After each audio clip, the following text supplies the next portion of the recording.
ধর্ষণ সংস্কৃতি নিয়ে সচেতনতা বাড়ছে, হিন্দি সিনেমার চোখ খুলবে কবে?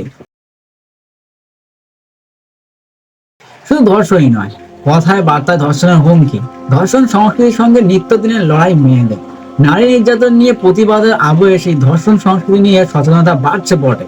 তবে হিন্দি সিনেমাতেও এই সংস্কৃতি যেভাবে বয়ে চলেছে, তার চোখ খুলবে কি? যদিও খুলে সেটা কবে? নিজের বাগে না পেলেই নারীকে ধর্ষণের ভয় দেখানো পিতৃতন্ত্রের চেনা অভ্যাস আজকের সমাজে দাঁড়িয়ে রেপ থ্রেট বিষয়টিতে কোনো নারীর কাছেই অচেনা নয়। কোনো মেয়েকে গালি দিতে গিয়ে অনায়াসে ধর্ষণের হুমকি দিয়ে বসে কোনো পুরুষ। কোনো মেয়ে প্রতিবাদে গলা চড়ালেও একইভাবে হুঁশিয়ারি আসে বিভিন্ন দিক থেকে। কারো পোশাক পছন্দ নয়, কারো নিজের মতো চলায় আপত্তি। সব ক্ষেত্রেই মেয়েদের সবক শেখানোর অস্ত্র হিসেবে আসে এক ধর্ষণের হুমকি। কোনো একটি নারকীয় ধর্ষণের পর তা নিয়ে প্রতিবাদের ঝড় ওঠে। কিন্তু দেশ জুড়ে এই যে ধর্ষণ সংস্কৃতি বয়ে চলেছে পালা করে, তার শিকড় কিন্তু আরো অনেক গভীরে। এমনিতেও চলতি কথাবার্তা থেকে গালির মধ্যে অবৈধ সঙ্গমের ইঙ্গিত যেভাবে পুড়ে দেয়া হয়, তাও একরকম করে ধর্ষণ সংস্কৃতির শরিক হয়ে থাকে। তবে নারী নির্যাতন নিয়ে প্রতিবাদের আবহে সেই ধর্ষণ সংস্কৃতি নিয়ে সচেতনতা বাড়ছে বটে। সামগ্রিকভাবে মেয়েদের প্রতি জারি থাকা এই আক্রমণ নিয়ে কথা উঠছে। কিন্তু এই অভ্যাসটিকে বলিউড থেকে শুরু করে ভারতের বিভিন্ন সিনেমা ইন্ডাস্ট্রি যেভাবে আত্মস্থ করেছে এবং তা ছড়িয়ে দিচ্ছে গোটা দেশের মধ্যে, সেই ট্রেন্ডে বদল আসবে কি? টিআরপি কে গুরুত্ব দেওয়া বিভিন্ন সিনেমা ইন্ডাস্ট্রি, বিশেষ করে আমাদের দেশের বলিউড ইন্ডাস্ট্রি জানে সিনেমা চলার জন্য নারী শরীরকে পণ্য করা তার কাছে জরুরি। কিন্তু নায়িকাকে কতখানি খোলামেলা দেখানো যাবে তার একটা গণ্ডি টানা আছে সব সময়। কেননা ভালো মেয়েদের তো নামিয়ে চক্ষু মাথায় ঘোমটা টেনে চলতে হয়, সেখানে নায়িকার ওপর জোর ফলানোর চেষ্টা করছে খলনায়ক। এমনটা দেখালে এক ঢিলে দুই পাখি মারা চলে। বস্তুত নায়ক আর খলনায়কের লড়াই, আর তার মাঝখানে নায়িকার বিপন্নতার গল্প বুনে দীর্ঘদিন ধরে এই কাজটি করে আসে বিভিন্ন সিনেমা ইন্ডাস্ট্রি, বিশেষ করে হিন্দি সিনেমা।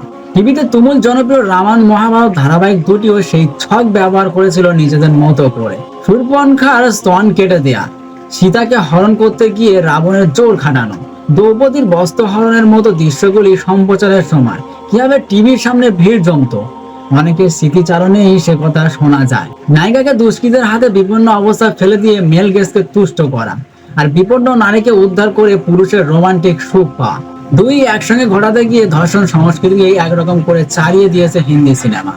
সাম্প্রতিক সময় এই সংস্কৃতি আরো খোলামেলা প্রকাশ দেখা গিয়েছে বর্তমানে।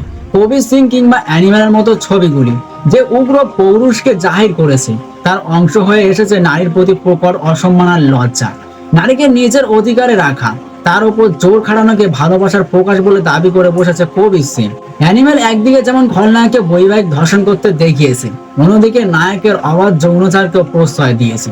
কথা হলো, গল্পের প্রয়োজনে যদি বা এমন কিছু দেখাতে হতো, সেখানে কোথাও এই বার্তা পৌঁছে দেওয়া জরুরি যে এই আচরণ আদৌ মানবিক নয়।